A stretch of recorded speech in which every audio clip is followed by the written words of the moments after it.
talk about types of forces. So there are different types of forces to do different types of work. अलग अलग तरह की forces होती हैं. Firstly we will talk about muscular force. अब muscular force word क्या किससे बना है? ये मस्कुलर वर्ड मसल से. मस्कुलर किससे बना है? मसल से. तो जहां पे भी आपकी मसल्स यूज हो रही हैं, किसी एनिमल की यूज हो रही है मसल्स, उनकी ताकत यूज की जा रही है, उसे हम कहते हैं कि वहां पे कौन सी फोर्स अप्लाई हुई है? Muscular force. So let us see the force applied by the muscles of human beings and animals to carry out physical activities is called muscular force. आगे आप ये खुद पढ़ेंगे, आपको फटाफट से समझ आ जाएगा. There are some examples given in pictures also. You can see वो अगर एक्सरसाइज कर रहा है, it is pushing, pulling, he is pushing or pulling. So this is what is he using? He is using his muscular force. Here these bullock, you can see bullocks are pulling it. So which force they are using? They are also using muscular force. So next let us see what is a gravitational force. Gravity आप सब बच्चे बहुत common word है gravity. ये क्या है? ये ऐसी फोर्स है जो धरती है वो अपनी ओर हमें खींचती है. If you can see this chalk, if I'll throw it, it will come down, right? Everything try to come down, right? So here also ball देखो, ये सब चीजें जो है वो नीचे की तरफ खींची चली आती हैं. That is due to the gravitational force. What is that? That is a pull.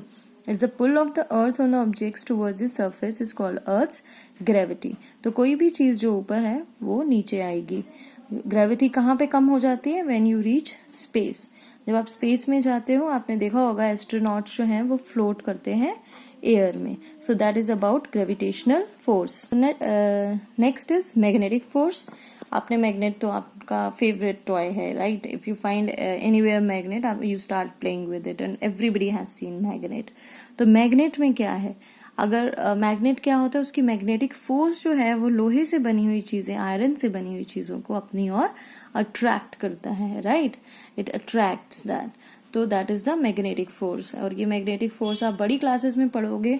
How does it work? कैसी अंदर क्या पोजीशन होती है एटम्स की, जिसकी वजह से जो है चीजें, आयरन से बनी चीजें एक मैग्नेट की तरफ अट्रैक्ट होती हैं.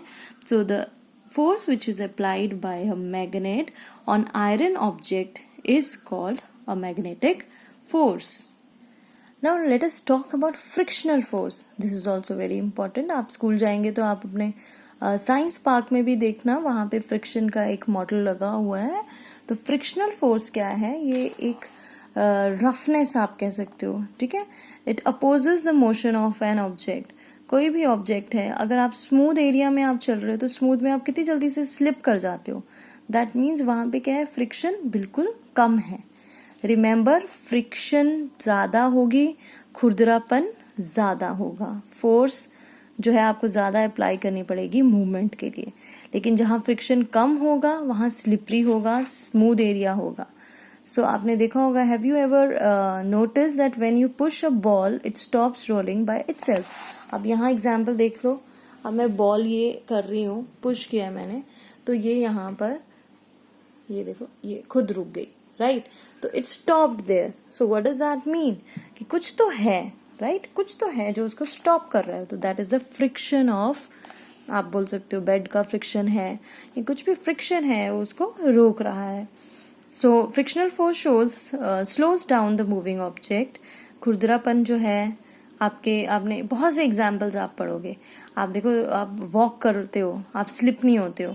जब आप वॉक कर रहे हो, that is due to the friction between your shoes and the floor. Floor और शूज में आपका फ्रिक्शन आपने देखा होगा. फ्रिक्शन इंक्रीज करने के लिए हम क्या करते हैं? सरफेस को रफ करते हैं. Friction is also very important. आप वॉक नहीं कर सकते हो अगर फ्रिक्शन नहीं होगा. अगर बिल्कुल प्लेन फर्श होगा, फ्लोर होगा, तो it will be very slippery. तो फ्रिक्शन होना बहुत जरूरी है. लेकिन कई सारी चीजें होती हैं जिसमें कि फ्रिक्शन जो है थोड़ा सा हार्मफुल होता है. So the amount of friction depends upon the type of surface. There is less friction on a smooth surface as compare to a rough surface. तो स्मूथ सरफेस में फ्रिक्शन कम होता है, रफ सरफेस में friction ज्यादा होता है, right?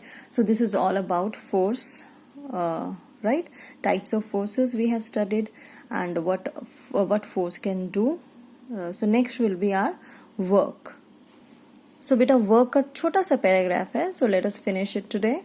So when we apply force to move an object, it is said that work is being performed.